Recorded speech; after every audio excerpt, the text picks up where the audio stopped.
اعوذ باللہ من الشیطان الرجیم بسم اللہ الرحمن الرحیم ان اللہ وملائکتہ یصلون علی النبی یا ایہا الذین آمنوا صلوا علیہ وسلموا تسلیما اللہم صلی علی سیدنا و نبینا و شفیعنا و مولانا محمد وعلی آل محمد وبارک وسلم۔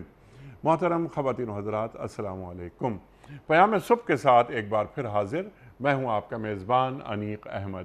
خواتین و حضرات، جمعہ اور ہفتہ پیام صبح میں سوال و جواب کے لیے ہوتا ہے۔ ہم جمعے اور ہفتے کو کیا کرتے ہیں؟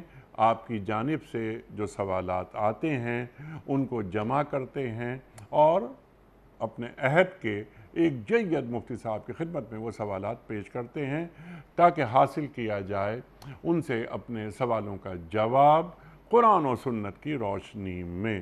کچھ سوالات ہم ریکارڈ کرتے ہیں، ویڈیو کویسچنز ہوتے ہیں، پورے پاکستان کی یعنی سڑکوں پہ کھڑے ہو کر وہ ریکارڈنگ ہوتی ہے، ان سوالات کو بھی ہم مفتی صاحب کی خدمت میں پیش کرتے ہیں۔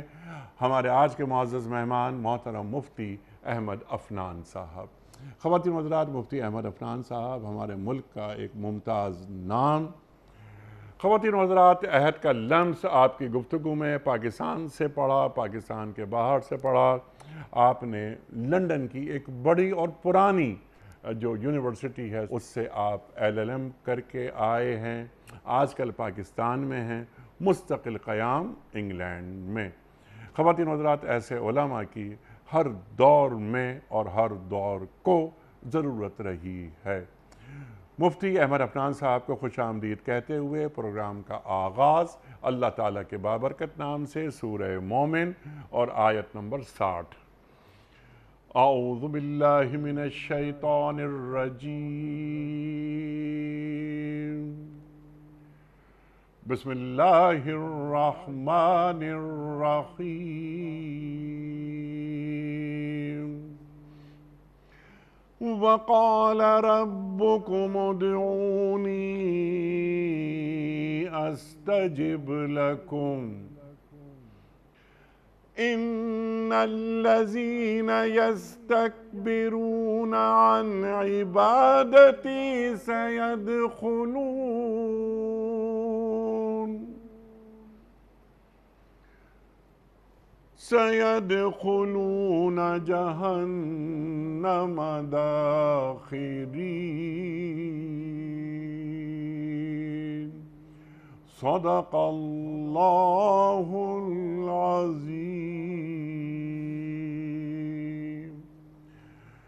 تمہارا رب کہتا ہے کہ مجھے پکارو، میں تمہاری دعائیں قبول کروں گا۔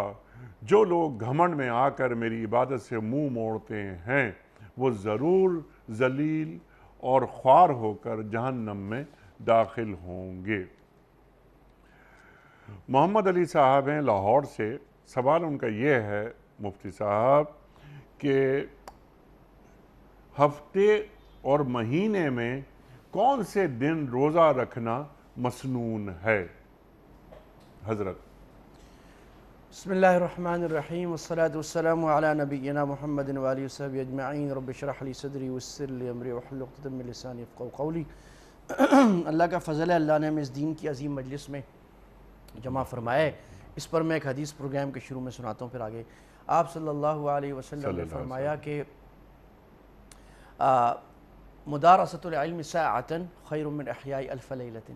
کوئی آدمی ایک گھڑی دین کا مسئلہ معلوم کر لے، دین کے علم کی مجلس میں بیٹھ جائے تو 1000 راتیں عبادت کرنے سے بہتر ہے۔ تو ہمارے ناظرین جو یہ سوال و جواب کا یا جو بھی اس پروگرام میں یا کسی اور اچھے پروگرام میں ماشاءاللہ پیام صبح میں خاص طور پہ دین کی باتیں سنتے ہیں مستند علماء سے، تو آپ سمجھیے کہ آپ کا ایک ایک سیکنڈ 1000 راتوں سے بہتر ہے ماشاءاللہ۔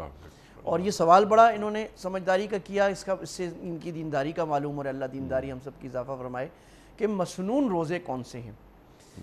دیکھیں، روزہ جو ہے وہ بہت سارے فوائد کو لیتا ہے اور دین کا دوسرا بڑا ستون ہے، تیسرا بڑا ستون ہے۔ تو روزہ جو ہے آپ کے نفس کو مہذب کرتا ہے، روزہ وہ اللہ سے تعلق ہمارا قریب کرتا ہے۔ روزے میں انسان خود گناہوں سے بچنے والا اور روحانیت محسوس کر رہا ہوتا ہے اللہ کے قریب، اور جسمانی صحت بھی ہے، روحانی صحت بھی، اللہ تعالیٰ کے قرب کے بڑے عظیم درجات، گناہوں سے پروٹیکشن میں انسان خود بخود آ جاتا ہے۔ اس لیے اللہ کے نبی صلی اللہ علیہ وسلم صلی اللہ علیہ وسلم مسنون روزے مستقل رکھتے تھے۔ بہت سارے روزے جو آپ رکھتے تھے ان کو مسنون روزے ہو گئے۔ ایک تو پیر اور جمعرات کا روزہ اللہ کے نبی اکثر رکھا کرتے تھے، جی پیر کا اور جمعرات کا، یہ آپ کا بڑا مستقل معمول تھا۔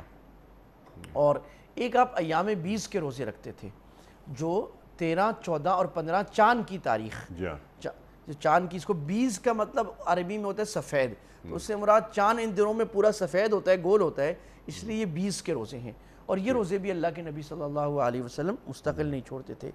اسی طرح رمضان سے پہلے شعبان میں آپ بڑے کثرت سے روزے رکھتے تھے۔ میں ایک مرتبہ حرمین میں بیٹھا ہوا تھا، میں اس وقت نام کا مولوی بن گیا تھا 8 سال کا پڑھ کے، تو اللہ بار بار لے گیا، وہاں بیٹھا ہوتا، اور عربوں سے مناسبت بھی ہے، میں باتیں کرتا ہوں، ان سے سیکھتا ہوں۔ تو وہ بدھ کے دن جو ہے نا، کوئی میرا خیال میں 10-11 شعبان کی تاریخ تھی، تو وہ بیٹھ کے افطاری کر رہے ہیں۔ وہاں عربوں میں عادت ہے، وہاں پر حرمین میں ماشاءاللہ وہ افطاری کرتے ہیں تو مسجد میں کرتے ہیں، اور ڈھیر ساری لے آتے ہیں، سب کو کھلاتے ہیں۔ تو میں نے ان کو عربی میں کہا کہ آج تو نہ پیر ہے، جمعرات ہے، نہ ایام 20 ہے، آج آپ کیوں روزہ رکھ رہے ہو؟ تو انہوں نے بڑی حیرانی سے مجھے دیکھا کہ یہ داڑھی والا آدمی مسلمان ہے، اس کو یہ بھی نہیں پتا، اور اس کو کیا پتا یہ مولوی بھی نام کا ہے، پھر بھی نہیں پتا، پڑھا ہوا ہے لیکن بھول گئے کیونکہ عمل نہیں کرتے۔ تو انہوں نے کہا کہ آپ کو پتہ نہیں اللہ کے نبی صلی اللہ علیہ وسلم شعبان میں کثرت سے روزے رکھتے تھے؟ میں نے کہا یہ حدیث میں کتنی مرتبہ پڑھ چکا ہوں، لیکن چونکہ عمل نہیں کرتے اس لیے یاد نہیں۔ تو عربوں کو میں نے دیکھا ہے کہ ماشاءاللہ وہ مستون روزوں کا بہت زیادہ اہتمام۔ اب یہاں ایک سوال آپ کی خدمت میں، آپ کی اجازت سے، اللہ کے رسول صلی اللہ علیہ وآلہ وسلم کثرت سے روزے رکھتے تھے ماہ شعبان میں، لیکن کیا امت کو یہی تعلیم دی ہے اللہ کے رسول صلی اللہ علیہ وسلم نے کہ تم بھی شعبان میں زیادہ روزے رکھو، یا رمضان کی تیاری کرنے کے لیے، ان روزوں کے لیے اگر تم روزے شعبان کے چھوڑ بھی سکتے ہو تو تم چھوڑ لو؟ اچھا، یہ بڑا اچھا سوال کیا۔ اس میں یہ ہے کہ جو 15 دن ہے نا شعبان کے شروع کے، اس میں تو زیادہ روزے رکھو، آخری 15 دن میں پھر کم کر لو، تاکہ ہاں یہ رمضان کی تاریخ۔ اور دوسری بات ہے، یہ تو نفل روزہ ہے نا، یعنی نفل روزے میں یہ ہے کہ جو جتنا رکھ سکتا ہے اور اس کے اندر طاقت ہے تو وہ رکھے، جو کم رکھ سکتا ہے ہفتے میں 2 دن نہیں 1 دن رکھ لے، ایام 20 3 دن نہیں رکھ سکتا تو 2 دن رکھ لے، 1 دن رکھ لے، 13 14 نہیں صرف 14 رکھ لے، صرف 13 رکھ لے، 13 14 دونوں رکھ لے، 15 نہ رکھے، جتنا ہو سکتا ہے اتنا۔ اب جیسے شوال کے 6 روزے بھی مستون ہیں، اب بعض لوگ سمجھتے ہیں یار 6 پورے کریں گے تو ثواب ملے گا، ورنہ نہیں بھائی، آپ کوشش کرو، اس سال میرے 6 پورے نہیں ہو سکے کیونکہ وہاں پر وہ روزہ ہو گیا تھا 17 گھنٹے کا، اور میں کاموں میں مصروف تھا، کچھ بیماری بھی، طبیعت ایسی تھی، تو 4 ہو گئے، ٹھیک ہے۔ تو یہ ہے کہ پورا سال پڑا ہے نا، ہاں، تو وہ 2 روزے رکھ لیے جائیں گے پورے سال۔ نہیں، وہ شوال کے روزے شوال ہی کی اہمیت تھی، ٹھیک ہے، لیکن وہ روزے ہم پورے سال میں تقسیم نہیں۔ اب یہ ہے نا وہ اسپیسیفک ہے کہ آپ نے فرمایا جس نے 30 روزے رمضان کے رکھے اور شوال کے مہینے میں 6 اور رکھے، اچھا، تو اس کو پورے سال کے روزوں کا ثواب ملے گا۔ اسی طرح ذی الحج کے روزوں کا ثواب ہے۔ اسی طرح یہ جو 9 ذی الحج یوم عرفہ ہے، اس کا روزہ جو ہے بڑا ثواب کا روزہ ہے، مستون روزہ ہے۔ تو یہ وہ ہیں مستون روزے جس میں اگر ہم رکھیں گے تو اللہ کے نبی کی سنت بھی ہے، اور ایک سنت میں ہزاروں خیریں ہیں۔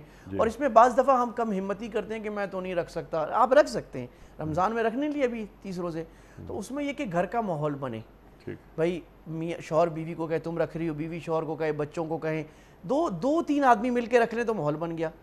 اور ہمارے ایک بزرگ فرماتے ہیں کہ اس میں ایک اور آپ کو گر کی بات بتاؤں، مفتی عبدالرحیم صاحب فرماتے ہیں کہ آپ جس دن گھر میں روزہ کریں گے نا، گھر میں آپ کی ویلیو بھی بڑھ جائے گی، بیوی آپ کو کوئی برا بھلا نہیں کہے گی، لڑائی بھی نہیں کرے گی، اور سارا دن دوسروں کو بھی بولے گی بھئی آج میاں صاحب کا روزہ ہے، پھر آپ سے فون کر کے آفس میں پوچھے گی بھئی آپ کے لیے افطار میں کیا بناؤں، تو آپ کی ویلیو بھی بڑھے گی، فائدہ بھی ہوگا۔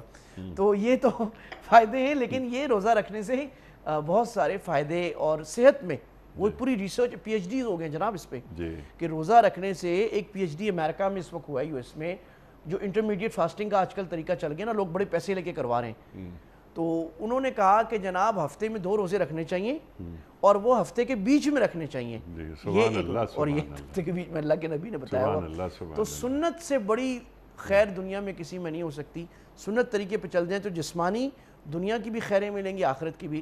اللہ ہمیں روزہ رکھنے کی ہمت اور توفیق، اور ماحول بنائیں، مسجد میں بھی افطار کرائیں، تو انشاءاللہ یہ سنت زندہ جو کرے گا اس کو 100 شہیدوں کا ثواب بھی ملے گا انشاءاللہ۔ سبحان اللہ، سبحان اللہ۔ یاسمین صاحبہ ہیں پنڈی سے، سوال ان کا یہ ہے کہ کیا کوئی خاتون اپنے والدین کی جائیداد میں سے اپنا حصہ اپنے بھائیوں کے لیے چھوڑ سکتی ہے؟ اس میں کوئی گناہ تو نہیں ہے؟ دیکھیں یہ سوال جو ہے نا یہ ذرا سمجھ نہیں آیا، اس کو ذرا میں واضح کرتا ہوں کہ ان کا مطلب کیا ہے، میں نہیں سمجھا۔ دیکھیں بات یہ ہے کہ ایک ہوتی، دو چیزوں میں لوگ بہت زیادہ مکس کرتے ہیں۔ لوگ جو ہے نا زندگی میں گفٹ کرنے کو وراثت کہہ دیتے ہیں۔ ٹھیک ہے، تو زندگی میں والدین اگر اپنے بچوں کو پیسے دینے چاہیں، 100% اپنی جائیداد تقسیم کرنا چاہیں، جی 80% تقسیم کرنا چاہیں، اس کو میراث یا ورثہ نہیں کہتے۔ That is not inheritance. ٹھیک، میراث شریعت میں اس کو کہتے ہیں کہ جب کوئی مرے، جس دن وہ فوت ہو اس کے بعد شریعت کے طے شدہ حصوں کے مطابق جس کو جتنا ملے گا وہ میراث ہے۔ ٹھیک ہے، تو یہ میراث نہیں ہے۔ البتہ یہ آپ کہیں یہ کرنا چاہیے کہ نہیں کرنا چاہیے تو اچھی بات ہے۔ ٹھیک ہے، نہیں اگر یہ میں اس کو ذرا سا اس کو چاہتا ہوں ذرا کھول دوں اس بات کو، جو میری لرننگ ہے وہ یہ کہ مثال کے طور پر یہ 3 بھائی ہیں اور 1 بہن ہے۔ یہ بہن جو سوال کر رہی ہیں یاسمین صاحبہ، وہ بھائی ذرا ان کی جو معیشت ہے وہ کمزور ہے، اچھا، یہ اچھے گھر میں شادی ان کی ہو گئی، اب ان کو وراثت میں جو حصہ ملا، ترکے میں میراث جو ملی، فرض کیجئے انہیں ملی 1 کروڑ روپے۔ وہ یہ چاہتی ہیں کہ یہ جو میرے 3 بھائی ہیں نا، ان کے مالی حالت اچھی نہیں ہے تو یہ میں نہیں لیتی، میں اپنے بھائیوں کو دے دیتی ہوں، تو کیا اس کی اجازت ہے؟ جی ہاں، یہ اب سوال صحیح ہو گیا، اب میں سمجھ گیا، پہلے میں سمجھ۔ اس کو کہتے ہیں اپنے حصے سے برات، جی کہ وارثوں میں سے کوئی ایک وارث یہ کہے کہ میں اپنا حصہ نہیں لیتا اور وہ باقیوں میں برابر تقسیم ہو جائے۔ ٹھیک، دوسری صورت یہ کہ میں اپنا حصہ لے لیتا ہوں یا لے لیتی ہوں اور میرا یہ جو فلاں بھائی ہے اس کو میں زیادہ دے دیتی ہوں۔ ٹھیک ہے، اچھا، یہ تو برات بھی کر سکتے ہیں اور اپنے حصے کا ہبہ، وہ آپ کا ہے نا، آپ یتیم خانے کو دے دیں، مدرسے کو دے دیں، بھائی کو دیں، غیر بھائی کو دیں، کسی اور کو دیں، آپ کی مرضی، آپ کے پیسے دے دیں۔ البتہ یہاں میں ایک بات عرض کروں گا جو ہمارے سارے بزرگ بڑے لکھتے ہیں عورتوں کی میراث کے بارے میں۔ ہمارا معاشرہ جو ہے نا، عموماً پاکستان کی میں بات کروں، یہ عورتوں کے مابنے میں ظالم ہے اور عورتوں کے حقوق مارنے والا معاشرہ ہے، اور ہمارا سسرال، ہمارا جو مردوں کا جو عام ایٹیٹیوڈ ہے وہ عورتوں پہ ظلم کرنے کا ہے، فزیکل بھی، ایموشنل بھی، فائنینشیل بھی۔ عموماً ہمارے معاشرے میں عورتوں کو میراث نہیں دی جاتی اور ان کے مالی حقوق سے محفوظ رکھا جاتا، ان کو ڈپرائیو کیا جاتا ہے۔ بعض دفعہ تو باپ خود ڈپرائیو کرتا ہے، بیٹی کو کیا کرنا ہے، سارا اپنا مال بیٹوں کو دے دیتا ہے، اور بہت کثرت سے بھائی جو ہے سارے مل کے یا ایک بھائی جس کے ہاتھ میں پیسہ ہو وہ رکھ لیتا ہے اور بہنوں کو نہیں دیتا، اور پھر ہیلے بہانے کرتا ہے، ہم نے شادی کرائی تھی، یہ کیا تھا، شادی کرائی تھی آپ کے باپ نے کرائی تھی، آپ نے تو نہیں کرائی تھی، اور آپ نے بھی کرائی تھی تو اس سے تو پورا نہیں ہوا، آپ جو شریعت کی تقسیم ہو رہے۔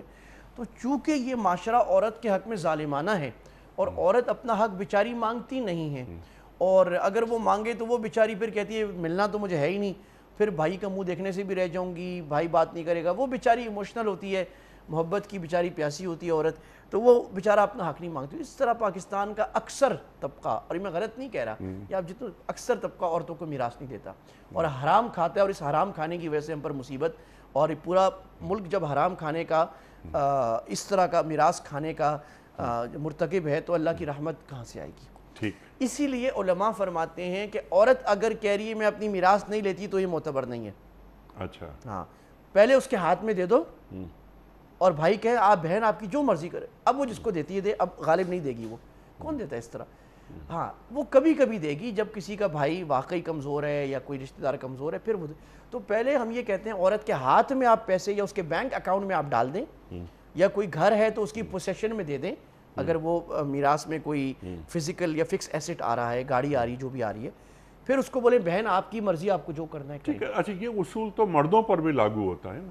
عورتوں پر زیادہ اس لیے ہم کہتے ہیں، دیکھیں مرد یہ کام کر سکتا ہے کہ وہ لے ہی نہ، یہ اصولاً ہر ایک یہ کام کر سکتا ہے وارث کے لے ہی نہ، اور کہ میں لیتا ہی نہیں ہوں، میرا حصہ سب میں تقسیم کر دو، یہ اجازت اس ہے؟ کو، جی ہاں، اس کو کہتے ہیں براعت، اچھا، اس کی اجازت ہے، براعت، اچھا، کہ میں لوں ہی نہ، میں بولوں میں اپنے حصے سے سبکدوش ہوتا ہوں۔ ہم 4 وارث تھے نا، تو میں سبکدوش ہو گیا تو جو حصہ 4 میں تقسیم ہونا تھا وہ آپ 3 میں تقسیم کر کے کر لو. اچھا، کیا دین کا تقاضا یہ نہیں ہے کہ اپنا حصہ اپنے پاس لے لو، اس کے بعد جسے دینا چاہو دے دو؟ دونوں کی گنجائش ہے، براعت بھی کر سکتا ہے لیے بغیر بھی، لیکن عورتوں کے معاملے میں آپ اس کو کہیں پریونٹیو میجر ہے شریعت کا، یہ لیگل ٹرمنالوجی بھی ہے. ٹھیک ہے. پریونٹیو میجر علماء نے یہ رکھا ہے کہ ایسا نہیں ہوگا، عورت جو ہے اس کو پہلے ہاتھ میں دو، اس کے بعد اس کی مرضی وہ گفٹ یعنی ہبہ کرے، وہ براعت نہ کرے. یہ فرماتے ہیں کلیئر، تاکہ عورت کا حق نہ مارا جائے میراث کا. ٹھیک ہے، بالکل ٹھیک ہے. تو یہاں یہ جو یاسمین صاحبہ ہیں یہ اپنا حصہ لیں، لے اپنے ہاتھ میں رکھیں اور پھر جس بھائی کو چاہیں اس کو وہ گفٹ کر دیں. بالکل جی، ٹھیک ہے، پھر ان کی مرضی جس کو جتنا دے. ٹھیک ہے، کلیئر ہو گئی یہ بات. رضیہ بیگم کا سوال ہے آپ کی خدمت میں کہ اپنے بچوں کی یا کسی محبوب رشتہ دار کے سر کی قسم کھانا کیا جائز ہے، اور ایسی قسم پوری کرنا لازم ہوگا یا نہیں؟ بسم اللہ الرحمن الرحیم. اس بارے میں حدیث میں بڑا واضح 2 حدیثیں میں ذکر کر دیتا ہوں، مسلم شریف کی، ایک ترمذی کی. جی. آپ صلی اللہ علیہ وسلم نے فرمایا من کان حالفا فلیحلف باللہ، جو قسم اٹھانا چاہتا ہے صرف اللہ کی قسم اٹھائے. سبحان اللہ. ترمذی شریف کی روایت میں اللہ کے نبی نے فرمایا من حلف بغیر اللہ فقد اشرک، جس نے اللہ کے علاوہ کسی اور پر قسم کھائی تو وہ اس نے شرک کیا. تو یہ بہت خطرناک بات ہے. اس کی وجہ کیا ہے، یعنی شرک کیوں ہے یہ؟ اس کی وجہ یہ ہے جب میں قسم کھاتا ہوں کسی کی، کہ قسم کا مطلب ہے کسی کو حاضر ناظر سمجھنا. جی. کہ اللہ کی قسم میں سچ بول رہا ہوں، اس کا مطلب میں اللہ کو گواہ بنا رہا ہوں. گواہ کون ہو سکتا ہے؟ جو اس واقع حادثے پر موجود ہو. تو کوئی اور آدمی تو ہر وقت موجود نہیں ہوتا جب میں وہ کام کر رہا تھا، اللہ ہی موجود ہوتا ہے. تو اس لیے قسم اللہ کیا نبی کی قسم کھانا بھی جائز نہیں ہے، فقہاء نے صراحت کی ہے. جی. ہاں اللہ کی ذات و صفات کی قسم کھا سکتے ہیں، جیسے کوئی کہے اللہ کی حلیمی کی قسم، اللہ کی ستاری کی قسم، یہ ہو سکتا ہے. قرآن کی قسم کو بھی بعض علماء نے جائز اس لیے کہا کہ قرآن اللہ کی صفت ہے، اس لیے سے جائز ہے. تو کسی انسان کی قسم یا انسان کے کسی جز کی قسم کھانا جائز نہیں ہے، اور یہ بہت گناہ کی بات ہے. ایسے نہیں کرنا چاہیے، ایسا نہیں کرنا چاہیے. اس سے قسم بھی منعقد نہیں ہوتی. جو قسم کا ہے کہ اگر کسی نے کہا کہ اللہ کی قسم میں یہ عمل کروں گا اور وہ نہیں کرتا تو اس پر قسم کا کفارہ آ جائے گا. تو اگر یہ کہا کہ فلاں کے سر کی قسم میں ایسے کروں گا اور نہیں کیا تو کفارہ نہیں آئے گا، کیونکہ وہ قسم شرعاً منعقد اور معتبر ہوئی نہیں. That's not a valid قسم. ٹھیک ہے، وہ قسم منعقد ہی نہیں ہوئی. اچھا، حج ادا کرنے کے بعد اپنے نام کے ساتھ حاجی لکھنا کیسا ہے، اور کیا عمرہ کرنے والے کو بھی حاجی کہہ سکتے ہیں؟ سیف الدین صاحب کا سوال ہے. اس پر بھی کہتے ہیں کہ نماز پڑھنے والا اگر اپنے ساتھ نمازی لکھنا شروع کر دے اور زکاتی لکھنا شروع کر دے. اصل میں یہ طریقہ جو ہے نا یہ سلف صالحین میں تو نہیں تھا. سلف صالحین سے ہماری مراد ہوتی ہے، جب ہم سلف صالحین کی اصطلاح دیں اس سے غالب مراد صحابہ تابعین تبع تابعین ہوتا ہے. لوز ہم ان سے ان کے بعد والے لوگوں کو بھی کہتے ہیں جب امت میں خیر تھی، تو یہ تو معتبر نہیں ہے. باقی اگر لوگ کسی کو حاجی کہیں احترام کی وجہ سے جس نے حج واقعی کیا ہے تو اس میں کوئی حرج کی بات نہیں ہے، لیکن کوئی بہت زیادہ پسندیدہ بھی نہیں ہے. مصری جو الحاج کہتے ہیں تو وہ اس میں بھی کوئی حرج کی بات نہیں ہے. ایک سعادت ہے کہ چلو بھائی اس نے حج کیا ہے، لیکن کسی کا یہ شوق رکھنا یا اپنے نام کے ساتھ خود حاجی لگانا یہ غلط بات ہے، یہ ریا والی بات ہے. کہ بھئی یہ تو آپ نے عبادت ادا کی ہے نا، اللہ کے لیے کیا، اب آپ لوگوں سے کیوں اس کا صلہ مانگ رہے ہیں کہ لوگ مجھے حاجی بنائیں. اسی طرح ہمارے یہاں بہت سارے لوگ بغیر کسی کو جانے کہ وہ حاجی ہے کہ نہیں، حاجی صاحب کہتے رہتے ہیں. اصل ہمارے پنجاب میں کہ حاجی صاحب بھائی وہ آپ کو کیا پتا وہ حاجی ہے کہ نہیں، وہ داڑھی والے کو حاجی صاحب کہتے ہیں. تو یہ بھی غلط رسم ہے. جب آپ کو پتہ ہی نہیں کسی نے حج کیا ہے کہ نہیں کیا، اب خواہ مخواہ اس کو حاجی صاحب کہہ رہے ہیں. اب بزرگ کہہ دیں، میاں صاحب کہہ دیں، بڑے صاحب کہہ دیں، تو اس میں کوئی بات نہیں. حاجی کا لفظ خواہ مخواہ استعمال کرنا درست نہیں ہے. درست نہیں ہے. آغا مدثر صاحب، ان کا سوال یہ ہے مفتی صاحب آپ کی خدمت میں کہ ہمارے یہاں کچھ لوگوں نے ایک رسم ایجاد کر رکھی ہے، بقول ان کے، فیصلہ تو آپ ہی کریں گے، آپ بتائیں گے ہمیں. وہ یہ کہتے ہیں ان کے لوگ، احباب ان کے، کہ ہر جمعے کو قبرستان جانا چاہیے. نیز کیا جمعے والے دن وہ اپنے اچھا ہاں، وہ یہ کہتے ہیں کہ اگر آپ قبرستان جائیں جمعے کے دن تو جو آپ کے مردہ رشتہ دار ہوتے ہیں وہ خواب میں آتے ہیں، ان سے آپ کی ملاقات ہو جاتی ہے، تو اس بابت کیا فرماتے ہیں؟ دیکھیں اس سے پہلے میں ایک اصولی بات مختصر سی عرض کر دوں، جو ہمارے مستقل سننے والے ناظرین کو تو اور میرے سے بہتر علماء بتاتے رہتے ہیں، لیکن یہ بات ایسی ہے اس کو ہر دفعہ روز استحضار ہونا ضروری ہے۔ بھئی دین نام ہے قرآن، سنت اور معتبر فقہا کے اجتہاد اور امت کے اجماع کا۔ ٹھیک ہے، اس سے خارج جو بات ہے وہ دین نہیں ہے۔ دین میرا آپ کا شوق نہیں ہے، پوری امت کا اجماع ہے، خواب سے دین ثابت نہیں ہوتا، خواب سے ایک مستحب فرض کیا مستحب بھی ثابت نہیں ہوتا۔ اتنا کسی بزرگ کے کہہ دینے سے اگر وہ بزرگ قرآن و حدیث کی بنیاد پر کوئی بات نہیں کر رہے تو ان کے کہنے سے بھی دین ثابت نہیں ہوتا۔ تو یہ جو بات ہے کہ جمعے کو جانا، یہ قرآن حدیث میں کہیں بھی نہیں ہے، نہ صحابہ میں، نہ سلف صالحین، نہ فقہا نے لکھا کہ جمعے جاؤ۔ اور جو آگے کی بات ہے وہ اس سے بھی زیادہ غلط بلکہ بدعت ہے کہ جناب وہ خواب میں آئیں گے۔ تو بھئی یہ آپ کو کیسے پتہ لگا خواب؟ آپ کے خواب میں آ بھی گئے تو یہ تو مطلب ساری دنیا کے خواب میں آئیں گے۔ صحیح، تو اور خواب میں آ بھی جائیں تو کیا کر لیں گے؟ خواب میں کسی کے آنے جانے سے تو کوئی نیا ثواب نہیں ملتا۔ تو خوابوں پر جس دین کی بنیاد جو خوابوں پر رکھتا ہے وہ بڑی کمزور معیار ہوتی ہے۔ جو لوگ بیانات میں خواب زیادہ بیان کرتے ہیں ان کے خواب بیان نہیں سننے چاہیے، کیونکہ اللہ کے نبی کا طریقہ نہیں ہے۔ کبھی کبھی ٹھیک ہے، کبھی ضرورت ہے، بات کی دین کی بنیاد خوابوں میں رکھنا، چونکہ خواب میں آیا تھا اس لیے ہو گیا، یہ اصولاً باطل ہے، دین خوابوں سے ثابت نہیں ہوتا۔ خواب جو ہے وہ اللہ کے نبی صلی اللہ علیہ وسلم نے فرمایا مبشرات، خوشخبری کے لیے ہے، یا کبھی کسی تنبہ کے لیے کہ بھئی یہ کام نہ کرو، اس کے لیے ٹھیک ہے، کبھی خوشخبری اس کام کے لیے صحیح ہے، اس حد تک خواب کی حیثیت ٹھیک ہے۔ تو یہ بدعت ہے اور یہ غلط بات ہے۔ قبرستان پھر کیوں جانا چاہیے؟ آپ اجازت دے دو بات عرض کر دوں۔ قبرستان جانے کے دو بڑے مقصد ہیں، ایک مرکزی، ایک ثانوی۔ مرکزی مقصد جو اللہ کے نبی صلی اللہ علیہ وسلم نے فرمایا مدینہ والی زندگی میں، مدنی زندگی میں، کہ کنت نہیتکم عن زیارت القبور فزورها فانها تذکر الآخرہ، میں تمہیں قبرستان جانے سے منع کرتا تھا، اب جاؤ کیونکہ یہ آخرت کی یاد دلاتی ہے۔ سبحان اللہ، تو آخرت کی یاد کے لیے قبرستان جانا صرف جائز ہے، سبحان اللہ، اس کے علاوہ کسی اور کے لیے جائز نہیں ہے۔ دوسرا جو مقصد ہے دعا کرنے کے لیے، تو وہ دعا کے لیے قبرستان جانا اس لیے ضروری نہیں ہے کہ وہ تو قبرستان جائے بغیر بھی ہو جاتی ہے۔ تو وہ دوسرا جو ہے وہ ثانوی مقصد ہے۔ اصل مقصد عبرت حاصل کرنا اور پھر تھوڑا سا ایصال ثواب اور دعا کر دینا وہاں جا کے میت والوں کے لیے، اور السلام علیکم یا اہل قبور تم سلفنا ونحن لکم خلف وإنا انشاءاللہ لاحقون، قبر والوں تم پر سلام ہو، تم ہم سے پہلے چلے گئے، ہم تمہارے پیچھے آ رہے ہیں، اور ہم سب نے اللہ کے پاس جانے بس یہ۔ سبحان اللہ، سبحان اللہ، سبحان اللہ۔ اور جو آپ نے بات فرما بھی دی، یہ کہ جب ہم قبرستان جائیں، کسی جنازے کے ساتھ جا رہے ہیں، اسے کندھا دے رہے ہیں، پہنچا رہے ہیں اسے قبرستان، تو ذہن میں خیال یہ بھی آنا چاہیے کہ ایک وقت ایسا بھی آئے گا کہ میں اس ڈولے میں ہوں گا اور میرے احباب، میرے اعزاء وہ اپنے کندھے پر مجھے رکھ کر قبرستان پہنچا رہے ہوں گے، تو یہی منزل ہے۔ صحیح، ٹھیک ہے سر؟ اگر کوئی شخص ایک رکعت میں غلطی سے صرف ایک سجدہ کرے اور دوسری رکعت میں اس کی تلافی کے طور پر 3 سجدے کر لے اور آخر میں سجدہ سہو کرے، تو کیا اس کی نماز ہو جائے گی؟ نہیں ہوگی۔ اچھا، وجہ یہ ہے کہ دیکھیں نماز کے مسائل میں جو سکھانے کا طریقہ ہے بڑا آسان ہے، میں مختصر وقت میں سکھا سکتا ہوں۔ بھئی آپ نماز کے فرائض یاد کر لیں اور نماز کے واجبات یاد کر لیں۔ 6 حنفی کے نزدیک، حنفیہ کے نزدیک 6 فرض ہیں اور 8 سے 9 واجب ہیں نماز کے۔ بس آپ یہ یاد کر لیں، اور اصول یہ یاد کر لیں کہ اگر آپ نے نماز کا فرض چھوڑ دیا تو نماز وائڈ ہو گئی، اس کی تلافی سجدہ سہو سے نہیں ہوگی۔ فرض چھوڑنے کی تلافی سجدہ سہو سے نہیں ہو سکتی، اور اگر واجب آپ نے چھوڑ دیا تو اس کی تلافی سجدہ سہو سے ہو سکتی ہے اگر غلطی سے واجب چھوٹ گیا۔ ایسی اصولی بات ہے۔ اب 2 سجدے کیا ہے؟ دونوں سجدے فرض ہیں۔ جب آپ نے دوسرا سجدہ نہیں کیا اور آپ کھڑے ہو گئیں تو وہ ٹائم گزر گیا اس سجدے کا اور آپ کی نماز باطل ہو گئی۔ اب آپ دوبارہ سے نماز پڑھیں، دوبارہ پڑھیں۔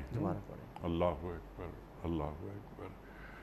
ٹھیک ہے۔ اچھا، اور ایک اور بات یہ کہ یہ اجتہاد کیسے کر لیا کہ ایک سجدہ ہوا تھا پہلی رکعت میں، تو اب میں اگلی رکعت میں 3 سجدے کر لیتا ہوں یا کر لیتی ہوں، تو اپنی مرضی سے تو بات قائم نہیں کر لیتے نا، ایسے ہی ہے نا، ایسے ہی ہے. ایسے ہی ہے. ایک شخص بیمار ہے، رکوع اور قیام اچھی طرح کر سکتا ہے. ایک شخص بیمار ہے، رکوع اور قیام اچھی طرح کر سکتا ہے. جب وہ سجدے کے لیے جاتا ہے تو کرسی پر بیٹھ کر سجدہ کرتا ہے. کیا اس طرح نماز پڑھنا جائز ہے یا اسے پوری نماز کرسی پر ہی بیٹھ کر ادا کرنی چاہیے؟ جاوید صاحب. ہاں اجمالی جواب یہ جائز ہے، جو یہ کر رہے ہیں صحیح کر رہے ہیں. اچھا اچھا اب میں چاہوں گا اس کے ذرا اصول بیان کر دوں تفصیلی. جی کبھی کرسی پہ نماز پڑھنے کے کیا اصول ہیں، جی ہے نا. تو بات یہ ہے کہ جو آدمی زمین پر سجدہ، جو بھائی یا بہن زمین پر سجدہ کر سکتے ہیں تو ان کے لیے تو کھڑا ہونا بھی ضروری ہے. جی ٹھیک ہے نا. اچھا ہو سکتا ہے کوئی صاحب ایسے ہوں جو زمین پہ سجدہ کر سکتے ہوں لیکن وہ پورا وقت کھڑے نہ ہو سکتے ہوں. ٹھیک. تو جتنا وقت کھڑے ہو سکتے ہیں کھڑے ہو جائیں، باقی کرسی پہ یا زمین پہ بیٹھ جائیں، زمین پہ سجدہ کر لیں. لیکن اکثر معذور ایسے نہیں ہوتے. جی ہاں. اکثر معذور ایسے ہوتے ہیں کہ وہ زمین پہ سجدہ نہیں کر سکتے. جی ہاں.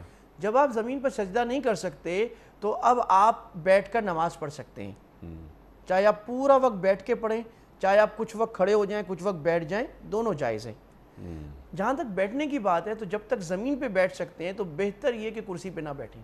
کیونکہ افضل مسنون طریقہ جو چاہے آپ زمین میں ایسے بیٹھیں، چاہے پاؤں پھیلا کے بیٹھیں، یہاں نماز میں یہ بھی جائز ہے قبلے کی طرف پاؤں کر کے بیٹھیں، چاہے چوکڑی مار کے بیٹھیں، آپ زمین پر حتی الوسع بیٹھیں. اچھا. اگر زمین پر نہیں بیٹھ سکتے تو پھر کرسی پہ بیٹھ جائیں. وہ جو سجدہ زمین پہ نہیں کر سکتا اس کے لیے اس کی گنجائش ہے کہ وہ زمین پر یا کرسی پر بیٹھ جائے. اس کے لیے قیام فرض نہیں ہے، کھڑا ہونا ضروری نہیں ہے. کھڑا ہو جائے تھوڑی دیر بیٹھ جائے یہ بھی صحیح ہے، پورا وقت کرسی پہ بیٹھ جائے یہ بھی صحیح ہے. بالکل صحیح، کلیئر. افشاں صاحبہ کا سوال ہے، اگر کوئی لڑکا اور لڑکی موبائل پر کالز کے ذریعے نکاح کر لیتے ہیں، دونوں تین دفعہ ایک دوسرے کو قبول کر لیتے ہیں، کیا اس صورت میں نکاح ہو جائے گا یا نہیں ہوگا جبکہ ان دونوں کے علاوہ اور کوئی بھی گواہ نہ ہو؟ اللہ اکبر. دیکھیں نا، اس صورت پہ تو ظاہر ہے نکاح نہیں ہوگا. جی ہاں، یہ سوال ہر طرح کے سوالات آتے ہیں نا ہمارے پاس. لیکن اگر لگے ہاتھوں یہاں میں جو اس وقت جو ہمارا ایک کرنٹ ایشو ہے کہ آن لائن ڈسٹینس میں نکاح کیسے کرنا چاہیے، وہ اگر میں بیان کر دوں آپ کی. جی وہ تو جائز ہے. اچھا اس میں نا دو رائے ہیں علماء. دیکھیں اس میں یہ ہے کہ ایک لڑکا پاکستان میں، لڑکی فرض کریں وہ یو کے میں، یا چلیں اب یہ نکاح کیسے کریں. تو اس کے دو طریقے ہو سکتے ہیں. زیادہ اچھا طریقہ جو علماء نے لکھا ہے وہ یہ ہے کہ نکاح پاکستان میں مثلاً ہو یا یو کے میں، ہم فرض کرتے ہیں نکاح پاکستان میں ہو، قاضی بھی ہو، گواہ بھی ہوں، اور وہ جو لڑکی یو کے میں ہے وہ یہاں کسی کو اپنا وکیل بنا دے. ویسے بھی ہمارے یہاں نکاح ایسے ہوتا ہے کہ لڑکی وکیل بناتی ہے اور وہ وکیل صاحب نکاح کی مجلس میں پریفریبلی مسجد میں بیٹھ جائیں اور لڑکا ایجاب کرے اور وہ لڑکی کا وکیل کہہ دے جی مجھے قبول ہے، اور اس طرح نکاح ہو جائے. یہ تو زیادہ اچھا طریقہ ہے. دوسرا طریقہ یہ ہے کہ پھر ویڈیو کانفرنس ہو، پھر پریفریبلی ویڈیو ہو، اور اس میں نکاح کی مجلس ہو، قاضی صاحب چاہے وہاں ہوں چاہے یہاں ہوں، اور گواہ دو وہاں ہوں دو یہاں ہوں، اور وہ دونوں گواہ ایسے ہوں جو لڑکا لڑکی کو پہچانتے ہیں، اور لائیو ویڈیو کال ہو رہی ہو، لائیو ہو. تو پھر علماء کی ایک بڑی تعداد کہتی ہے کہ یہ بھی جائز ہے، اس طرح کرنا ہو جائے گا. نکاح کی مجلس ہو، دو گواہ ہیں، قاضی صاحب ہیں، اور دونوں ایک دوسرے کو دیکھ رہے ہیں، تو یہ بھی نکاح ہو جائے گا. لیکن بہتر طریقہ پہلے والا ہے. ٹھیک ہے. اچھا اس طرح کے سوالات بھی اٹھنے لگے ہیں، جیسے یہ سوال آیا، ایسے سوالات عمومی طور پر نہیں اٹھتے تھے پہلے. 10 12 15 برس پہلے تک ایسی صورتحال نہیں تھی. ایک عجیب کہ لڑکا لڑکی اور موبائل پر فون پر بات کر رہے ہیں اور ایک دوسرے کو قبول کر رہے ہیں 3 مرتبہ اور وہ نکاح ہو گیا. یعنی مجھے نہیں کہنی چاہیے یہ بات، مجھے آپ سے سننی چاہیے.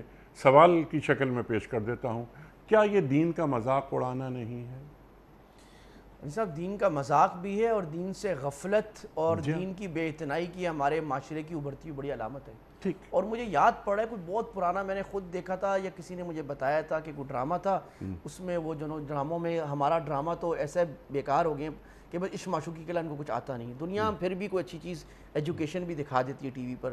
تو وہ عشق معشوقی میں جناب انہوں نے دکھایا ہے کہ ہم نکاح کرتے ہیں اور گواہ ہمارا خدا ہے. اب یہ دین کا مذاق ہے نا، فضول قسم کی آپ باتیں کر رہے ہیں، دین کو پتہ بھی نہیں. ایک تو آپ نے دین سمجھا نہیں، اور دوسرا آپ دھڑلے سے دین کے خلاف کر کے کرے اللہ خیر کرے گا، دین کی کم اہمیت ہی بتا رہے ہیں. یعنی آپ یہ بتا رہے ہیں مولوی ملاؤں کے بتانے سے کچھ نہیں ہوتا، ہم دین تو بڑا آسان ہے، جو ہم جو سمجھیں گے کر لیں گے. تو یہ ایک بات اور رہی ہے کہ یہ مولوی ملا کی بات ابھی نہیں ہو رہی، یہ تو قرآن کی بات ہو رہی ہے نا، یہ وہی خداوندی کی بات ہو رہی ہے. دیکھیں لوگ یہ نہیں کہہ سکتے کہ اللہ رسول کی ہم بات نہیں مانتے، لوگ بہانہ بناتے ہیں کہ مولوی ملا، حالانکہ مطلب ان کا جو ہوتا ہے ہم دین نہیں مانتے، لیکن وہ اپنی بات کو ملمہ سازی کے لیے کہتے ہیں لا تتخذوا بآیات اللہ ہزوا. اللہ اکبر اللہ اکبر اللہ اکبر اللہ اکبر. یعنی آدمی کانپ جاتا ہے. یہ اللہ فرما رہا ہے کہ میری آیات کا مذاق نہ بناؤ. پھر اللہ کی پکڑ بھی بہت شدید ہوتی ہے. جو مسنون طریقہ ہے نکاح کا وہ ارشاد فرما دیجیے.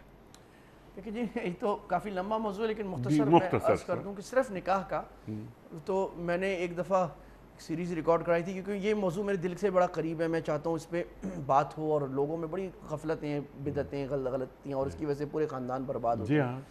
میں نے 12-15 سیریز میں کیا تھا یہ، پری نکاح سے لے کر پیرنٹنگ تک.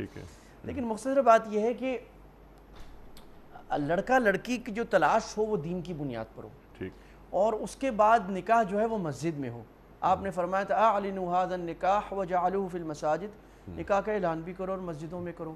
اور لڑکی کسی کو اپنا وکیل بنا دے تو بہتر ہے، اور بہت زیادہ اس میں لینا دینا تحفے کا اور رسمیں وغیرہ نہ ہو، اور وہاں قاضی صاحب بیٹھ جائیں. قاضی صاحب کا ہونا بھی مسنون ہے.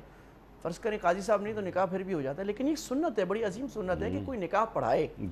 اور اس کے بعد گواہ تو زیادہ لوگ ہیں، یہ ساری گواہ ہیں. میں نے پہلے بھی ایک سوال کے جواب میں کہا تھا کہ جتنے زیادہ لوگ ہیں حقیقت میں یہ سارے گواہ ہیں نکاح کے. چاہے وہ لکھنے میں آپ کاغذی کارروائی پوری کرنے کے لیے آپ 2 آدمیوں کا نام لکھ دیتے ہیں، وہ آپ بے شک لکھ دیں. اور مہر بڑا ضروری طے ہو، اور مہر جو ہے وہ لڑکی کی حیثیت کے مطابق ہو. ایسا نہ ہو کہ شادی پہ آپ 10 کروڑ کا خرچہ کر رہے ہیں اور مہر آپ نے لکھا ہوا ہے 20,000 روپے. یہ تو مذاق بنا رہے ہیں آپ. تو لڑکی کی جو ویلیو ہے، لڑکے والوں کی فائنینشل سٹیٹس اور لڑکی کی ویلیو پر اچھا مہر رکھیں جو خاندانی سٹیٹس ہے اس کے مطابق جو رکھا جا رہا ہے اس خاندان میں. اور شادی پہ خرچہ کم ہو، ایک ولیمہ ہو، زیادہ سے زیادہ ایک دعوت اور ہو جائے. دعوتیں کی دعوتیں کی دعوتیں، ریا نہ ہو، دکھاوا نہ ہو، بہت سارے تحفے لینا دینا نہ ہو، اور ہر موقع پر اللہ کی خوشنودی ہو. اور کسی عالم سے پوچھ لیا جائے پہلے کہ بھئی ہم نکاح کرنے لگے ہیں، آپ ہمیں سنت طریقہ فرما دیجئے. اس طریقے کے مطابق. سادگی کا مطلب یہ نہیں ہے آپ خوشی نہ کریں، یہ مطلب نہیں آپ اچھا ہال نہ بک کریں، آپ کریں. آپ زیادہ لوگوں کو نہ بلائیں، آپ بلائیں، غریبوں کو بھی شریک کریں، نیک لوگوں کو بھی شریک کریں. کھانا زیادہ کریں لیکن ویسٹیج نہ کریں. یہ 100 ڈشیں کرنا، 50 ڈشیں کرنا، یہ کام نہ کریں. اللہ کو راضی کرنے کی نیت سے کریں. یہ نکاح بابرکت بھی ہوگا، لانگ ٹرم بھی ہوگا، اور میاں بیوی خوشی سے بھی رہیں گے. اگر آج آپ نے لوگوں کو خوش کرنے کے لیے اللہ کا گناہ کیا، اپنا پیسہ بھی ضائع کیا، تو نکاح سے برکت اٹھ جائے گی. اللہ ہمیں اس کے مطابق سنت کے مطابق کرنے والا بنائے. سبحان اللہ سبحان اللہ. اچھا، میاں اور بیوی کے درمیان ایجاب و قبول ضروری ہے، گواہ ضروری ہیں، مہر ضروری ہے. ارشاد فرمائیے کہ وہ نکاح کے لیے جو ضروری چیزیں ہیں جن کے بغیر نکاح منعقد نہیں ہوتا. وکیل وہ ضروری ہے. لڑکی اگر باکرہ ہو یعنی وہ کنواری ہو تو اس صورت میں وکیل، اگر وہ ایک بیوہ ہو یا مطلقہ ہو تو وہاں بھی وکیل کی ضرورت ہوتی ہے. دیکھیں وکیل تو آپشنل ہے نا. لڑکی چاہے کنواری ہے چاہے بیوہ ہے وہ خود بھی آ سکتی ہے. اچھا، لیکن ایک طریقہ ہمارا مہذب طریقہ یہ ہے کہ نکاح کی مجلس میں جو کہ مرد ہوتے ہیں، اور یہ حیا کا تقاضا بھی ہے کہ لڑکی وکیل کو مقرر کرے، اور وکیل لڑکا کہے کیا تم گواہ قبول کرتے ہو، یا قاضی صاحب کہلائیں تو لڑکی کا وکیل لڑکی کی طرف سے کہے. اگر بالفرض کسی جگہ لڑکی نے چاہے کنواری ہو چاہے بیوہ وہ خود کہہ دے جی ہاں مجھے قبول ہے، پھر بھی نکاح ہو جائے گا، لیکن یہ سنت کے خلاف ہوگا. لیکن یہ سنت کے خلاف ہوگا. یعنی یہ کہ وکیل کا ہونا کوئی دینی ضرورت نہیں ہے، لیکن جیسا آپ نے فرمایا مہذب رویہ ہے. میں یہ کہوں گا کہ شرعی واجب نہیں ہے، سنت اور مستحب ہے. سنت اور مستحب ہے. لیکن آپ نے یہ بھی فرمایا کہ وہ لڑکی کنواری ہو یا وہ بیوہ ہو، متعلقہ ہو، وہ خاتون. ایک بڑی اہم چیز لڑکی کی کنسنٹ جو ہمارے معاشرے میں تو ایجاب و قبول نہیں، اصل میں ہوتا پتہ ہے کیا ہے، ہمارے معاشرے میں جو ہو رہا ہے لڑکی سے زبردستی وہ پوچھ لیتے ہیں. لڑکی کی رضامندی نہیں ہوتی. یہ ہمارے معاشرے میں بڑا کثرت سے ہو رہا ہے. اچھا لڑکی کی رضامندی ہوتی نہیں ہے. وہ کہہ رہے ہیں میں اپنے چچا کے بیٹے سے کر رہا ہوں, فلاں سے کر رہا ہوں, بلکہ سندھ میں مرغے سے کر رہا ہوں, یا اس تمہارے سے 20 سال بڑے آدمی سے کر رہا ہوں, اپنی خاندانی انا کے لیے, اپنے مالی فائدے کے لیے. والدین اپنے فائدے کے لیے بھیٹ چڑھاتے ہیں لڑکی کو, یا اپنے فخر یا اپنی ناک کے لیے. ٹھیک ہے. اور وہ لڑکی بیچاری راضی نہیں ہوتی, لیکن وہ معاشرتی جبر میں بول نہیں سکتی. تو یہ نکاح ہوتا ہی نہیں ہے. وہ خطرناک بات ہے. لڑکی کی دلی رضامندی اس نکاح پہ ضروری ہے, کیونکہ زندگی اس کی ہے اور شریعت نے اس کو اختیار دیے. لڑکے کو بھی بعض دفعہ لڑکے پر جبر ہوتا ہے, وہ نہیں کرنا چاہ رہا ہوتا. والدین زور زبردستی کر کے دھمکا کے اس کو کہتے تجھے کرنا ہے ورنہ ایسی کی تیسی.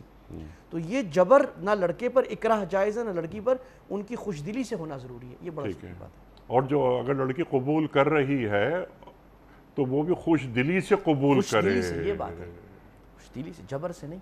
اور یہ ہمارے معاشرے میں بہت زیادہ ہو رہا ہے.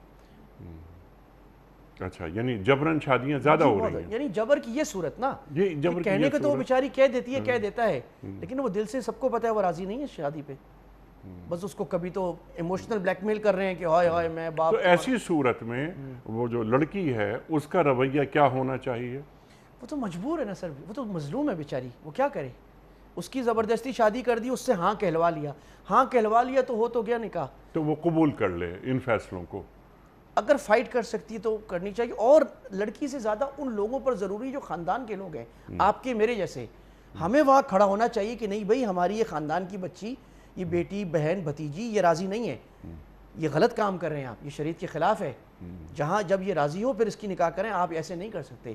یہ معاشرے کی ذمہ دار. لڑکی تو بیچاری کمزور ہے, کمزور کیا کرے گا. ان لوگوں پر جو مظلوم کو حق دلوا سکتے ہیں اور نہیں دلوا رہے, ان پر زیادہ سوال بنتا ہے کہ آپ کھڑے ہو ان کو حق دلوائیں. بہت اہم بات, اور یہ ہمارا بہت بڑا سماجی مسئلہ ہے. اور جس طرح آپ نے فرمایا تھا کہ من حیث المجموع ہمارے معاشرے میں خواتین کے ساتھ ظلم ہوتا ہے. اور ہم اس پہ, ہمارے دیندار لوگ نہیں کھڑے ہوتے. اور جب لبرل لوگ کھڑے ہوتے ہیں تو ہم کہتے ہیں یہ لبرل لوگ یہ woman rights, western woman rights کی بات کر رہے ہیں. تو ویسٹرن وومن رائٹس تو صحیح, ہمارا اس سے اختلاف ہے, لیکن آپ بات نہیں کر رہے. مسلمانوں کی دیندار لوگوں کی کتنی این جی اوز ہیں جو خواتین کے حق, جائز حق پر بات کر رہی ہیں, جو خواتین پر ہونے والے جبر ظلم کی بات کر رہی ہیں. نہیں ہے, جب نہیں ہے تو آپ یہ خلا چھوڑیں گے تو پھر آپ کو شکوہ کرنے کا حق پوری. ایون یہ کہ ہمارے جمعے کے خطبوں میں کیا یہ موضوع رکھا جاتا ہے؟ بالکل نہیں رکھا جاتا. کتنی افسوسناک بات ہے. حالانکہ اگر میں حدیث جمع کروں, اللہ کے نبی نے عورت کی طرفداری زیادہ کی ہے اس معاملے میں, زیادہ کی ہے, کیونکہ وہ مظلوم ہے, وہ کمزور ہے. آپ صلی اللہ علیہ وسلم نے بار بار مردوں کو کہا ہے خبردار, خطبہ حجۃ الوداع میں خبردار خبردار ظلم نہیں کرنا. یہ تمہارے انہن عوان فی یدکم, یہ تمہارے ہاتھ میں قیدی کی طرح ہیں. میری آخری وصیت محمد کی لے لو, ظلم نہ کرنا عورت پر. وہ مرد بہت خراب مرد ہے جو عورت کے ساتھ برا کرتا ہے. یہ اللہ کے نبی کے الفاظ ہیں. عورتوں کے تعلق سے اللہ سے ڈر کے رہنا, کیونکہ جب تم نے ان کا ہاتھ اپنے ہاتھ میں لیا تھا تو اللہ کو گواہ بنا کر لیا تھا. بڑی اہم بات. خطبہ حجۃ الوداع میں اللہ کے رسول فرما رہے ہیں صلی اللہ علیہ وآلہ وسلم. اسی لیے مفتی صاحب نکاح کے خطبے میں 4 مرتبہ تقوی کا ذکر ہوتا ہے. ایسے ہی بھول جاتے ہیں لوگ کہ یہ خطبہ ہم سن رہے ہیں, اور خاص طور پہ جو مرد ہیں, مرد پھر وہ اللہ کا خوف ان کے دل سے نکل جاتا ہے. اور جو سماجی جو عمل ہوتا ہے وہ کلچر دین پہ غالب آ جاتا ہے کہ عورت تو ایک درجہ دوئم کی شہری ہے. اللہ اکبر. اور آپ نے کیا اچھی بات فرمائی کہ اللہ کے رسول صلی اللہ علیہ وآلہ وسلم اپنی فرمودات کی روشنی میں عورت کی طرف زیادہ ہیں, عورت کے حق میں فیصلے دے رہے ہیں. اللہ اکبر. عورت کے مقام کو کتنا بلند کر رہے ہیں. اللہ اکبر, اللہ اکبر. اور یہ دیکھیے کہ ہمارا یہ ایک سماجیات, ہماری سماجیات یعنی عورت کی تحقیر اور تذلیل کر کے کیا کوئی قوم آگے بڑھ سکتی ہے؟ اللہ اکبر. مفتی صاحب کچھ ویڈیو کوئسچنز آپ کی خدمت میں. السلام علیکم مفتی صاحب, میرا آپ سے یہ سوال ہے. والد صاحب قربانی کر رہے ہیں, اس میں میرا حصہ نہیں ہے, تو 10 دن تک میں اپنے بال اور ناخن تراش سکتا ہوں؟ جناب جی ہاں, آپ پر بھی لاگو ہوتا ہے. اس کی وجہ یہ ہے کہ جو آدمی قربانی کر رہا ہے اس کے بارے میں یہ سنت ہے, کوئی واجب فرض نہیں ہے, سنت ہے, اور اچھی عظیم سنت ہے کہ وہ ان دنوں میں جب تک قربانی نہ ہو جائے بال نہ کاٹے. تو چونکہ آپ قربانی تو آپ ہی کر رہے ہیں، وہ پیسے آپ کے والد دے رہے ہیں، لیکن وہ آپ کی طرف سے قربانی ہے، تو آپ بھی اگر ان دنوں میں بال نہ کاٹیں، ناخن نہ کاٹیں، تو یہ آپ کے لیے ثواب کا اور سنت پوری کرنے کا سبب ہوگا انشاءاللہ۔ اچھا جی، لیکن آپ نے فرمایا یہ سنت ہے، سنت ہے، واجب نہیں ہے، ضروری نہیں ہے، گناہ بھی نہیں ہے، کوئی نہ کرے تو گناہ بھی نہیں ہے۔ نہ کرے تو گناہ بھی نہیں ہے۔ بعض دفعہ ہوتے ہیں نا، بعض لوگ جیسے ناخن کاٹنا بھول گیا ایک دن پہلے، جی اب اس کو بڑی تکلیف ہو رہی ہے۔ بعض لوگ ایسے نفاست پسند ہوتے ہیں کہ ان کو اب وہ 5-6 دن ہو گئے، وہ پریشان بیٹھا ہے، تو اس کو یہ پتا ہو کہ یہ مستحب ہے، بہت بڑا ثواب ہے، لیکن کر لے تو گناہ نہیں ہے۔ ٹھیک ہے، بالکل، سبحان اللہ سبحان اللہ۔ اگلا سوال مفتی صاحب کی خدمت میں۔ السلام علیکم مفتی صاحب، میرا آپ سے سوال ہے کہ مرحومین کے نام پہ قربانی کی جا سکتی ہے، اور قربانی کا نصاب کیا ہے، اور گوشت کس طریقے سے تقسیم کیا جا سکتا ہے؟ 3 سوال ہو گئے۔ جی 3 سوال ہو۔ پہلا سوال یہ کہ ہم مرحومین کی جانب سے قربانی کر سکتے ہیں، تو کر سکتے ہیں۔ اللہ کے نبی صلی اللہ علیہ وسلم قربانی اپنی طرف سے کرتے تھے، اور ایک قربانی ابراہیم علیہ السلام کی جانب سے ایک مینڈا ذبح کرتے تھے، تو یہ واضح حدیث سے ہے کہ آپ مرحومین کے، اور اللہ کے نبی صلی اللہ علیہ وسلم نے وصیت فرمائی، آپ کے بعد حضرت علی رضی اللہ عنہ اپنے نبی صلی اللہ علیہ وسلم کی طرف سے قربانی کرتے ہیں، تو یہ جائز ہے مرحومین کی طرف قربانی کرنا، ایصال ثواب کی قربانی، اللہ ان کو قبول فرما لے۔ دوسرا آپ نے سوال کیا قربانی کا نصاب کیا ہے، بڑا اہم سوال ہے، بنیادی سوال ہے، قربانی آ بھی رہی ہے، تو یہ بات خوب سمجھ لیں کہ قربانی اس پر واجب ہوگی جس کے پاس نصاب کے بقدر مال ہے۔ اب نصاب، اس میں پہلے اب علماء کا اختلاف ہے، چاندی کا ویسے ہوتا ہے، لیکن قربانی کے معاملے میں علماء نے فرمایا ہے، میں بات ذرا واضح کر دیتا ہوں، جو سٹینڈرڈ ہے جس پہ انسان مالدار سمجھا جاتا ہے، وہ شریعت نے گولڈ اینڈ سلور رکھا ہے۔ اب یہ میں ذرا آپ حضرات کی توجہ چاہوں گا سامعین کی، یہ سمجھداری کی بات ہے۔ اب مسئلہ یہ کہ زمانے کی تبدیل ہونے سے گولڈ اور سلور کی پرائسز میں بڑا فرق آ گیا ہے۔ مثلا اگر میں سلور کے حساب سے نصاب بناؤں تو یہ کچھ 1.25 لاکھ بنے گا، تو میں یہ کہوں کہ جس کے پاس 1.25 لاکھ کے بقدر مالیت ہے تو وہ قربانی کرے گا، اور جس کے پاس نہیں ہے وہ نہیں کرے گا۔ کتنے مال ملا کر؟ 5 مال ملا کر۔ سونا، آپ کے پاس جتنا سونا، چاندی، کیش یعنی لیکوڈیٹی، بانڈ، سٹاک، یہ سارا لیکوڈیٹی میں آ گیا، بینک بیلنس، ریسیویبلز جو آپ نے لوگوں سے پیسہ لینا ہے یہ، اور مال تجارت جو آپ کی انوینٹری رکھی ہے، اور نمبر 5 جو ضرورت سے زائد سامان آپ کے پاس ہے جو پورے سال بھی استعمال نہیں ہوتا، ان 5 کو کیلکولیٹ کر کے اگر آپ کے پاس 1.25 لاکھ روپے سے اوپر بن رہا ہے، یعنی 52.5 تولہ چاندی سے زیادہ بن رہا ہے، تو آپ پر قربانی واجب ہے قربانی کے دن، لیکن قربانی کے دنوں میں آپ کے پاس اتنے پیسے بن رہے ہیں تو قربانی واجب ہے، اور اگر اس سے کم پیسے ہیں تو قربانی واجب نہیں ہے۔ اب بعض حضرات کہتے ہیں کہ یار یہ تو ہے تو، لیکن ہم لوگ افورڈ نہیں کر سکتے، 1.25 لاکھ بہت تھوڑے پیسے ہیں، تو ان کے لیے پھر وہ سونے کا سٹینڈرڈ بنا لیں، جو سمجھتے ہیں کہ ہمارے پاس ٹیکنیکلی تو بن رہا ہے، لیکن ہم قربانی اتنا مہنگا ابھی ہمارے 20-30 ہزار کا ایک حصہ ہے، ہم نہیں کر سکتے، ہمیں اور بہت خرچے کرنے ہیں، تو وہ پھر سونے کا سٹینڈرڈ لے لیں۔ سونے کا سٹینڈرڈ یہ 7.5 تولہ سونا، تو سونا 1 تولہ کیا چل رہا ہے آج کل؟ تقریباً 2.5 لاکھ لگ رہا ہے، تو 7.5 تولہ سونا جو ہو گیا وہ جا کے آپ کا 17 لاکھ سم تھنگ ہو گیا، تو ان کے لیے 17 لاکھ ہے، تو 17 لاکھ روپے جس کے پاس ہیں، یہ 5 مال ملا کے وہ قربانی کرے، جس کے بعد نہیں وہ نہ کرے، تو یہ سہولت بھی ہمارے علماء نے بہت ساری ان لوگوں کے لیے رکھ دی ہے جو اس نصاب میں، جن کے لیے مشکل ہے، جو کہتے ہیں ہم نہیں کر سکتے۔ اور قربانی کا جو گوشت وغیرہ ہے وہ ہم نے کس کو تقسیم کرنا ہے، تو قربانی کے گوشت کے بارے میں جو بات ہے، یہ چونکہ لگے ہاتھ تو آ رہے، تو یہ ضروری بات ہے میں بتا دوں، اگر قربانی کے حوالے سے 3-4 سیزن بھی آ رہا ہے تو بہت ضروری ہے کہ قربانی کا گوشت جو ہے آپ سارا خود بھی کھا سکتے ہیں، کیونکہ قربانی میں جو عبادت ہے وہ جانور، اپنے پیسوں سے جانور خرید کے اللہ کے راستے پہ قربان کر دینا۔ جب جانور کے گلے میں چھری چل گئی، چاہے آپ نے چلائی، چاہے آپ کے وکیل نے چلائی، آپ کے کسی نمائندے نے یا ٹرسٹ نے یا آدمی نے چلائی، تو آپ کی عبادت ادا ہو گئی۔ اب گوشت کھال کو آپ جہاں بھی دیں تو سارا خود بھی کھا لیں، البتہ مستحب اور بہتر یہ ہے کہ آپ 1/3 گوشت اپنی ساری قربانیوں کا ملا کر خود کھائیں، اور 1/3 گوشت جو ہے وہ آپ رشتہ داروں کو دیں، اور 1/3 جو ہے وہ آپ اللہ کے راستے میں دیں۔ اگر آپ زیادہ غریبوں کو دینا چاہتے ہیں وہ بھی اچھی بات ہے، میں بھی کوئی حرج کی بات نہیں ہے۔ تو یہ چند ضروری مسائل ہیں قربانی کے حوالے سے جو ہمیں سمجھ لینے چاہیے، اور بہتر یہ جس پر قربانی واجب ہے، قربانی کے مسائل کتابوں میں بھی چھپ رہے ہیں، ویب سائٹس پر بھی ہیں، اخبارات کے اسلامک سیکشن میں بھی چھپ رہے ہیں، علماء آپ کو میسر ہیں، مفتیان کرام خاص طور پہ، آپ ان سے پوچھ لیں جی قربانی کے بنیادی مسائل ہمیں سمجھا دیں، تو وہ زیادہ اچھا ہے تاکہ آپ سے کوئی غلطی نہ ہو جائے اور آپ کی قربانی سنت کے مطابق ہو جائے۔ سبحان اللہ، سبحان اللہ۔ مفتی صاحب میں آپ کا بڑا شکر گزار ہوں، بڑا ممنون آپ تشریف لائے۔ خواتین و حضرات، یہ جمعہ اور ہفتہ 2 دن سوال و جواب کے لیے ہوتے ہیں، آپ اور ہم جانتے ہیں۔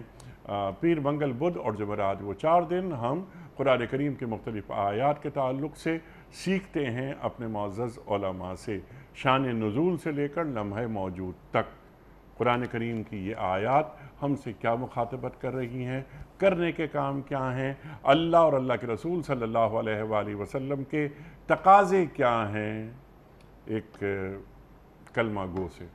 یہ ہمارے معزز علماء تشریف لاتے ہیں، ہمیں بتاتے ہیں اور ہماری علمی کمی کو دور کر دیتے ہیں۔ لیکن جمعہ اور ہفتہ 2 دن سوال و جواب کے لیے، آپ کے سوالات، مفتی صاحب کے جوابات، قرآن و سنت کی روشنی میں۔ خواتین و حضرات، اس طرح یہ ہمارا ہفتہ مکمل ہوتا ہے۔ اتوار کے دن جو best of the week program ہوتا ہے وہ آن ایئر ہوتا ہے۔ ایک بار پھر مفتی احمد عفنان صاحب کا بڑا شکر گزار، آپ نے وقت نکالا، آپ تشریف لائے، بڑا ممنون۔ پروگرام کا اختتام ہوتا ہے روزانہ ایک قول پر، اور وہ قول ہوتا ہے صاحب نہج البلاغہ امیر المومنین حضرت علی مرتضیٰ کرم اللہ وجہہ کا۔ آپ فرماتے ہیں، جس نے تمہیں برائیوں سے ڈرایا گویا اس نے تمہیں اچھائیوں کی خوشخبری سنائی۔ جس نے تمہیں برائیوں سے ڈرایا گویا اس نے تمہیں اچھائیوں کی خوشخبری سنائی۔ سبحان اللہ، سبحان اللہ۔ اپنے میزبان انیق احمد کو کل تک کے لیے اجازت دیجیے۔ خدا حافظ۔